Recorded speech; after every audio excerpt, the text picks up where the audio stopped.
Hey guys, Dave and Len here. Welcome to Wargame Chat. Today we're going to talk about games that we own, the best games that we own that we've never tried. So everyone's got a wall of shame, meaning games that you haven't tried, but these are the best titles we have that we haven't tried. So I'll start with the first one, Fantasy Flight Games Descent.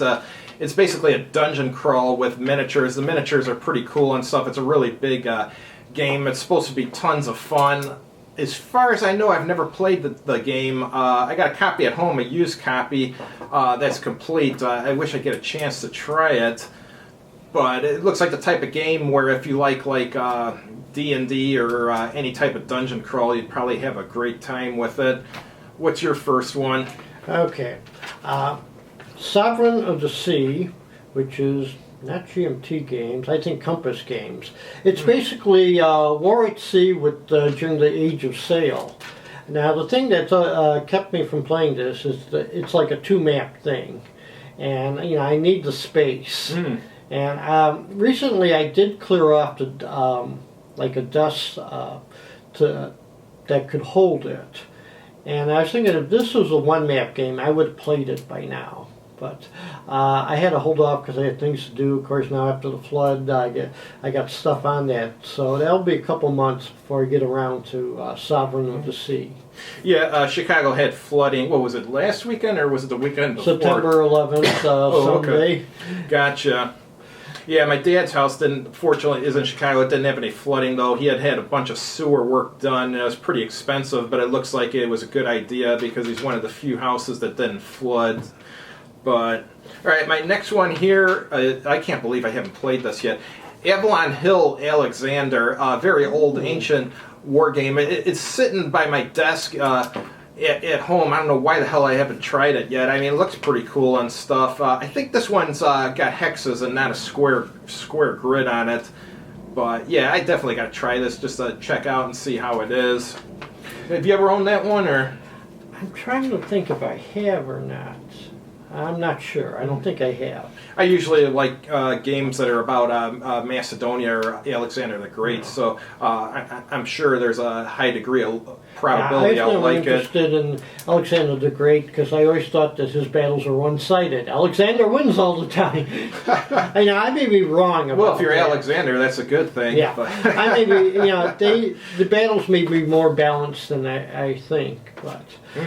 But that was always my image. Alexander's going to win all the time. Well, some of his most famous battles, if you try to play those on a table with like miniatures or do it with a hex and shit game, it's hard to get the same result they had historically because you know what Alexander's trick was, the reason he won and stuff. So, I mean, it's really easy to prevent that from happening. I mean, his tactics, the enemy had no idea were coming and stuff generally, so, or he did things that they wouldn't have thought of, just like Hannibal. So, Alexander and Hannibal, they outsmarted their enemy, unless they came across someone like Scipio, who was difficult to outsmart, in which case, no more Hannibal's army. Okay, mine, the Men of Iron game. These are like... 3 medieval games in one package. Is that GMT? Yeah. And the thing is, there's some battles I haven't played in the series, so one of these days I got to get around to it. Problem sometimes with some of these battles is that, you spend like an hour or two setting up, and then the game ends quickly because, a few good die rolls, but like I said, I got to find time to finish up the 7 battles. All right. Next one. This one you've played a lot, and you wrote an article about it on my website a few years ago. Avalon Hills, Siege of Jerusalem. Oh, I will never play that solo again. I don't know if I'll ever play that with. Somebody said that the game has to be played with teams because there's so many counters. I was thinking of trying it, but I just don't have the time right now. I got so much going on in my life right now. Yeah, I was about to say you have to. I played it a little bit after I retired, and I knew that, I had I was on unemployment. I wasn't going to be looking for, and also it was like beginning of winter. I wasn't going anywhere for the next month, and I needed the next 3 weeks to play it. And it is daunting. You move lots of counters. And when it gets to the first few assaults, you lose lots of counters. You got this big stockpile, and then you get 90% of it back. It's only until you start getting about 3 areas of the city that the Israelites start having problems. Gotcha. So. Yeah, that's probably one I'll probably play when I retire or something. I actually have time to play it. What's that other one game that everyone says they're going to play when they retire? That SPI one, the one where by Richard Berg. Africa Corps one game. What was it? I forget what that was called. And it was featured on that one TV show too. Big Bang Theory. Yeah, I can't remember the name of it offhand. The one where you have to figure out how much water you're going to give your armies and stuff, and you have to give additional water to the Italians so that they can boil their pasta or something, some ridiculous nonsense like that. So, I forget that one, but that's infamous. Mm-hmm. Another one with the Flying Colors naval game, which is I'm trying to get this one to replace my love for the assault, close assault one. One of them is one scenarios I want to play is the Battle of Camper Town. This is the battle during the Revolutionary War between the Royal Navy and the Dutch Navy. And this one's always been kind of interesting because the Dutch have better crews, they have more ships, but they have smaller ships than the British. So it's a little more even than your usual Royal Navy beats up the French scenario. So. Cool. All right, next one. I keep saying I'm going to try this. I've been saying that like at least once or twice a week for the last like 3 months. SPI Freedom in the Galaxy. I have no excuse for not having played this yet. I don't know how I haven't played it, but I got a copy that's in good shape at home. It's punched, but all the counters are there and stuff, and the box is in pretty good shape. It's the SPI game that's basically got a Star Wars looking cover on it. It looks like it was made to appeal to Star Wars fans. It came out a little bit after the original Star Wars was released, if I recall correctly. Yeah, it's like trying to get on the bandwagon, but putting enough distance so you don't get sued for plagiarism. Yeah, but I've heard from people who have played it. I haven't heard anyone say they hated it. Most of them thought it was pretty good. I think a few thought it was mediocre, but most thought it was pretty good. Yeah. What do you got? Okay. The next one, well, actually, there's an excuse for this one. I just got it. It's called Help Arrives. It's the successor to that one tactical game about the Spanish Civil War, Less Barricades. And actually, it's by a different publisher, because I think it was GMT that had Less Barricades. Is it GMT or Compass?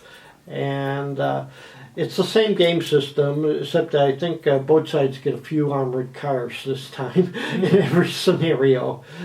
This is the one where Franco tries to encircle Madrid, and the International Brigade stop him.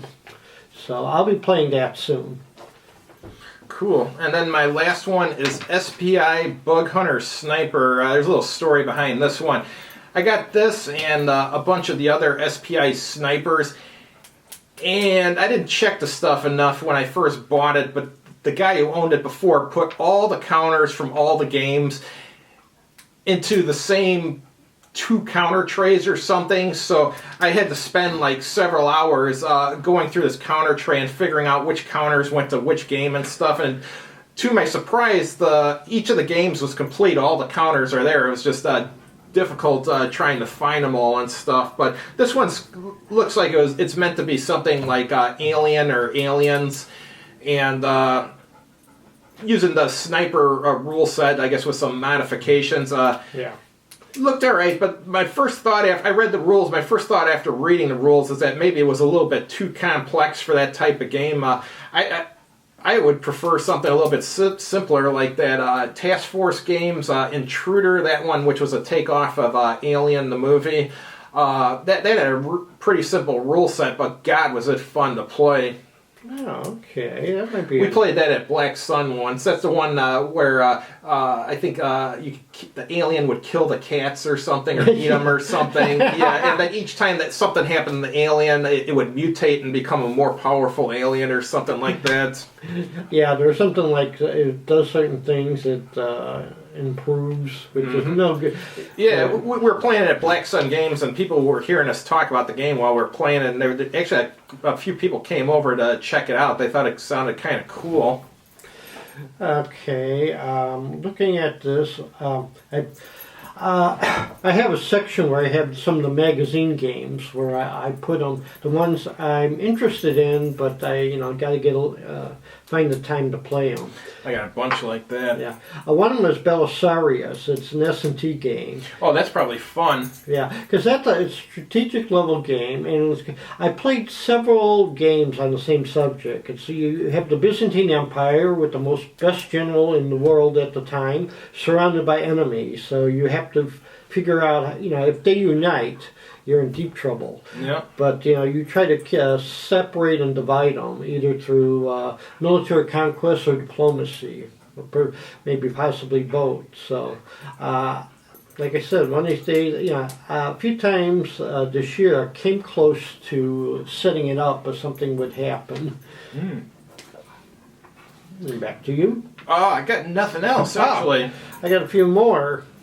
All right. Another magazine game is Agricola. I think that's how it's pronounced. That's the Romans trying to conquer Scotland. Interesting. It's supposed to be actually a great logistics challenge. And actually, it's a campaign where both sides lose, actually. The Scots couldn't drive the Romans out, but the Romans never really conquered the area. They were always under... There was a bunch of areas on that island they weren't able to conquer, like half the island. And there's like... the Romans only controlled like a portion of Scotland, and at a certain point they abandoned it. So that might be, it's one of those things with magazine games where you can explore unusual campaigns. Yep. That may be a great educational experience. Mm-hmm. When Lions Sail is supposed to be a game about... When what in sail? When Lions Sail. Lions Sail, gotcha. Anglo-Dutch naval war. And again, that's one that I keep looking at, but I never get around to. It's a combination of trade and war. I was thinking when I get into the mood for a trade war, I think I'm going to get this one. One thing I noticed in the World at War, there are two games. One is Forgotten Pacific Battles. Yes, there are a lot of little island battles that no one's ever played.